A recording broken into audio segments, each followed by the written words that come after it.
Hi, this is Rabbi Chaim Kaufman. Welcome to our 307th installment in the Torah portion of the week. We are holding the Parshas Vayeshev,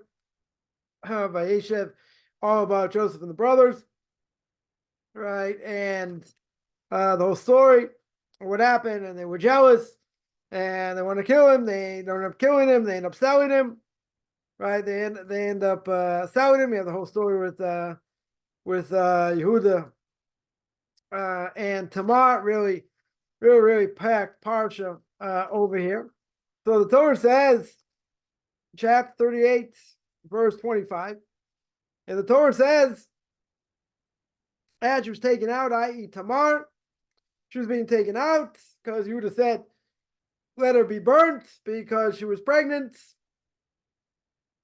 So he said, let her be as she's been taken out, she sent word to her father-in-law, saying, by the man to whom these belong, I am with child. She said, identify if you please. Whose are the signet, this wrap, and this staff? Right? So basically, Tamar does not want to embarrass Yehuda. Right? She's not interested in embarrassing him. Really forbidden, we're going to see. Forbidden to embarrass him in public. And rather, you learn from here, rather better to jump in a fiery furnace than embarrass someone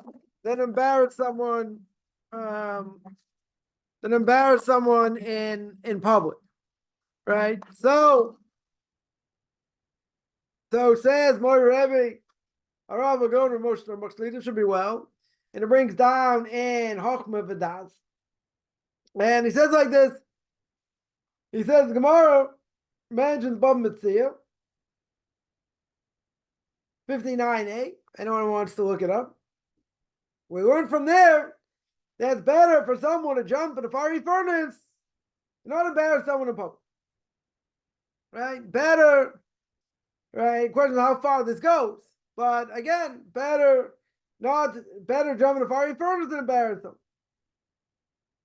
Now, Tosfos says in Soita 10b, Tosfos says the reality is you have to give up your life. Better to give up your life, right, than embarrass someone in public. But to give up your life, right, we got the three major mitzvahs: idolatry, murder, and immorality, that a person has to give up their life rather than transgress. So the question is, what Tosfos says, we're over here. Tosfos says, better give up your life rather than transgress. But the problem is, it's not mentioned over here. Right? Torah doesn't mention. Right? It's not included in the big three. This transgression of embarrassing someone in public. This is, we got to understand. Got to look into this. Not so simple. It's complex. Because first of all, the Torah says, you got an obligation to rebuke, i.e. rebuke your fellow Jew, right? Someone of your people, i.e. your fellow Jew. We mentioned this many times. No mitzvah to rebuke a non-Jew. Here we're talking about a Jew. But you shouldn't bear the sin. Right? In other words, if you rebuke someone, don't embarrass them. You don't want to bear the sin for rebuking them. So here my Rebbe says, you don't embarrass someone in public. Or let's say better, you don't rebuke them in public, maybe embarrass them. Right? You don't want to rebuke them. Maybe embarrass them. Right? So you see, if that's true, then Torah's going to tell you it's forbidden to embarrass someone in public. Right? Not only to mention, it's going to be forbidden because of onus devarim. Right? Onus devarim means you make fun of someone, you remind them of their past, you embarrass them.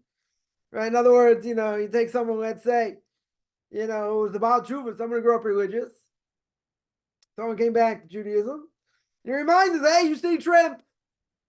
Or converts, I remember you used to be a Christian or whatever. That's forbidden. It's Torah prohibition. Right? That's reminding someone of their past. Right? It's causing them pain. So then my Rebbe brings down, comes on Rabbeinu Yonah, Benny of Garandi brings down Pirkei Avos, brings down Ethics of Our Fathers, chapter 3, Mishnah 15. He also says the same thing by embarrassing someone in public. Yeah, you'd rather die than do it, than transgress. Right? Similar thing like Toises and Soita. Also, Rabbeinu Yonah says in Gate of Repentance, in Shari Tshuva, third gate, number 139, over there. He says the person should rather give up their life than transgress, embarrassing someone in public. Why? Why is it so bad? Right? Why is it so bad over here? What's the reason? Because it's included in Ritzichah. Murder. It's basically like you murdered them. Right? So Rabbi says, according to Toises and Rabbeinu Yonah, we don't want to know from this verse. Right? There's no source over here necessarily, except for the fact to say it's similar to murder. Not murder itself. Similar to murder. Right? Because when someone gets embarrassed, they turn white, they turn red. Red meaning blood. Get embarrassed. So it's included in murder. That's why Toises says it's not explicit in the Torah. Right? In other words, to give up your life in such a case, not explicit. Not explicit over here. Maybe he says, but let's analyze it. Let's look into this a little bit more. According to Toises Rabbeinu Yonah, practically speaking, persons trying to give up their life, right, rather than embarrass someone in public. Why? Because again, similar to murder. Really, it's similar to murder.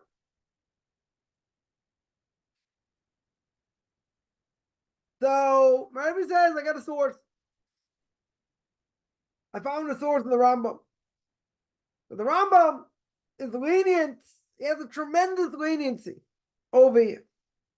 The Rambam says in the third chapter of Chovo Mazik, he brings down the other Hazaka over there about damages. Someone causes damages. He says like this. The early commentators tell us anyone who embarrasses someone, right?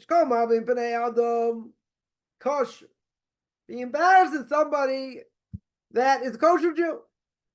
Doesn't have the status of a Rosh, of an evil person. Right? We'll see what about an evil person. But a kosher person, someone who's kosher, can embarrass him in public. Not only that, if you embarrass someone in public, someone who's a kosher Jew, you lose your portion of the world to come. Now, this is very severe. But who's it talking about? What's the case? It's talking about someone who's a kosher Jew. So Rabbi says that's a wonder over here. Why? If it's considered like murder, right? Embarrass someone in public is like murder. Where do we see that we're lenient by someone who's evil? That is permissible to embarrass someone who's evil. We were talking about before, where is it forbidden? It's only forbidden by an ish kosher. By someone who's a kosher Jew. But we see a tremendous leniency. And that is somebody who's a Rasha, someone who's evil, it would be permissible. It would be permissible to embarrass in public, even if it's similar or akin to murder. So he says, he brings down from the Gemara in Kedushin. Gemara in Kedushin 32a. Right? That Tosfos says over there, according to Rashi, Ashmai, king of the demons, or whoever he was evil. He was evil, Odevodazar. Right? He did idolatry. So the hotman over there is, maybe tell me the mitzvah to honor him. Right? Even if he's evil, right? No question over here. But Tosfos says, no. Someone who's a Rasha is the opposite. Mitzvah to whack him around. Mitzvah to embarrass him. right? To scorn him, to mock him, right? Practically speaking, it's all Lashon Hara. If the person has the status of someone who's evil, I can say whatever I want against them, right? That's not a problem, right? If he's a Russia. So Rebbe says, based on that, not only is it not forbidden to embarrass them, right, i.e. someone who's evil, that was a mitzvah.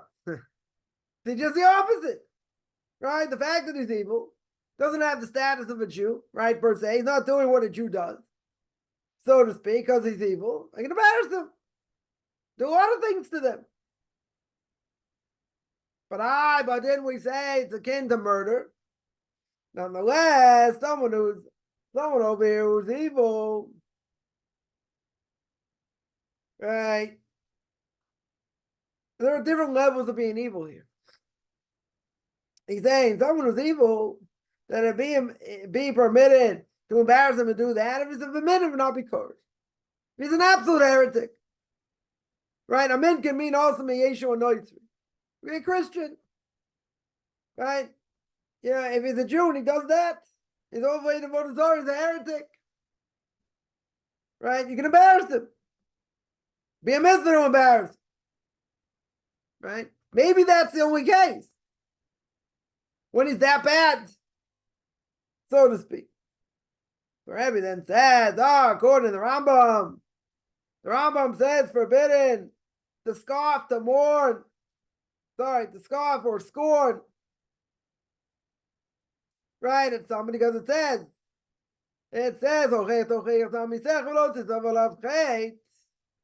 I'm allowed to give rebuke, but I can't embarrass them. I can't make fun of them.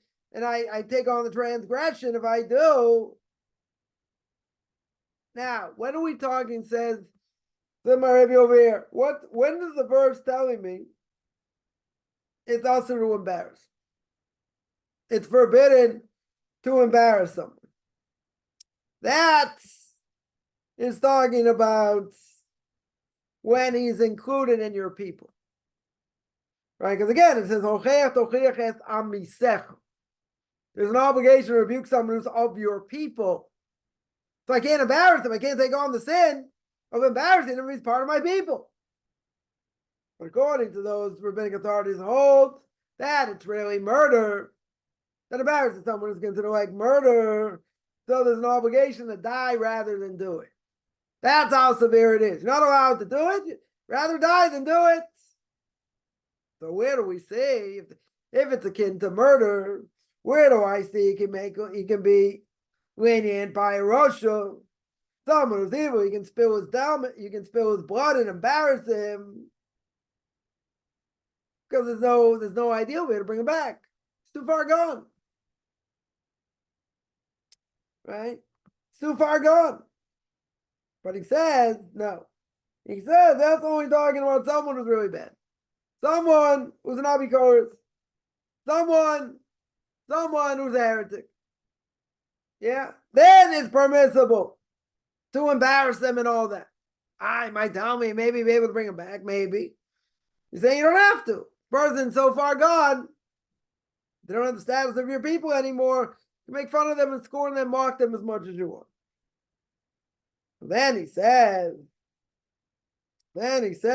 brings down from Shulei Diskin, who was the Rav of Brisk, spent his last years being the Rav of Yerushalayim, right in Jerusalem. And he said that his servant, one who served him, made a mistake, and he served him a cup of tea. Right, he served him a cup of tea, and what did he do? Instead of putting in sugar, put in a lot of sugar, he put in a lot of salt. Now, at that time, for Rabbi Shulei Diskin, dangerous. Salt was dangerous for him. So to take in that amount of salt, dangerous. Nonetheless, didn't say anything. And he drank it. Why? Didn't want to embarrass him. Right? He didn't want to embarrass him. So his wife understood what was going on. And she said to him, you put your life in danger. You don't have to put your life in danger.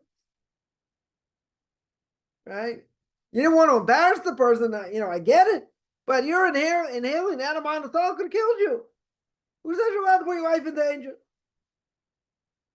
So what did Rabbi Shulei Diskin say? He said, better I jump into a fiery furnace and not embarrass a Jew. Even I put my life in danger. Better I do that than embarrass someone. So too, famous Maisa, famous story by the Vilna Gaon. Vilna Gaon was from the family from the Be'er HaGola, and they had a certain fund, right? Certain fund of money that their offspring, right, from the Vilna Gaon family could benefit from. So you used to get a certain amount a month, or whatever it was, and the one that's supposed to bring in the money didn't bring the money. Didn't bring the money. Whatever, different reasons. Different reasons the person didn't bring the money. Well, he stole it. No question, stole it. And the Vilna Gaon, Rav Elijah Vilna and his family suffered tremendously. They need the money. They don't need the money. They're basically starving.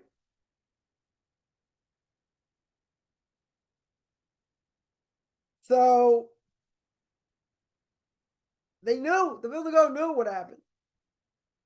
Nonetheless, even though they're pretty much starving, they didn't want to embarrass him.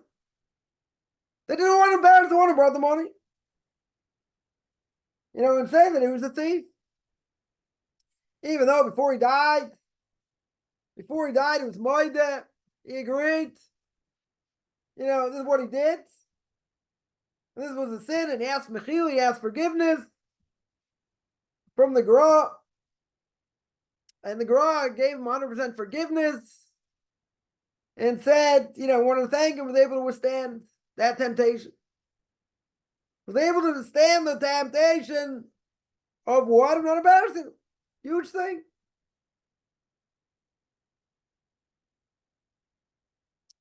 So in the end, Mary brings down to the Rambam again, Laws of Repentance, chapter 3, the end of chapter 3. He says like this: someone embarrasses someone who makes fun of someone and calls his friend by a nickname, calls him Shorty, calls him something, calls him a nickname and embarrasses him in public, and the person suffers. The person suffers by being embarrassed in public. He says, if you scoff, you make fun of a Talmud Chacham, a rabbinic scholar, Ein lo chelek lo haba. You lose your portion of the world to come. Well, what's the case? Case is that they do it all the time. Right? If they do it on a regular basis. So according to the Rambam, what do I learn? If someone embarrass someone in public, it's not like murder per se. It's like any other transgression. Right? That's listed in the 613 commandments. Right? It's like any other transgression. Not only that, not all cases are they going to lose a portion of the world to come. Right? Only someone who does it, on a regular basis. So I get a number of things here. Right? A number of things here. One is you can tell me embarrassing someone, it's only if he's a kosher Jew. If he's not a kosher Jew, you got stats for non-Jews, a Russian, a heretic, make fun of him as much as I want. Right? But we see the severity. The severity is that a person rather die than embarrass someone. And you see how severe that is. Right? Even though it's not mentioned among the big three, murder, idolatry, and immorality. Still, it's akin to murder. Right? Not only that, the person's got to be careful, even if they rebuke someone. You don't want to bear the sin, you don't want to embarrass. Right? But again, that's only someone who's a kosher Jew. Someone who's evil, I don't have to worry about it. I can embarrass as much as I want. Right? You see the example of from Yeshua Diskin and from the Vilna Gaon, how far they went not to embarrass them.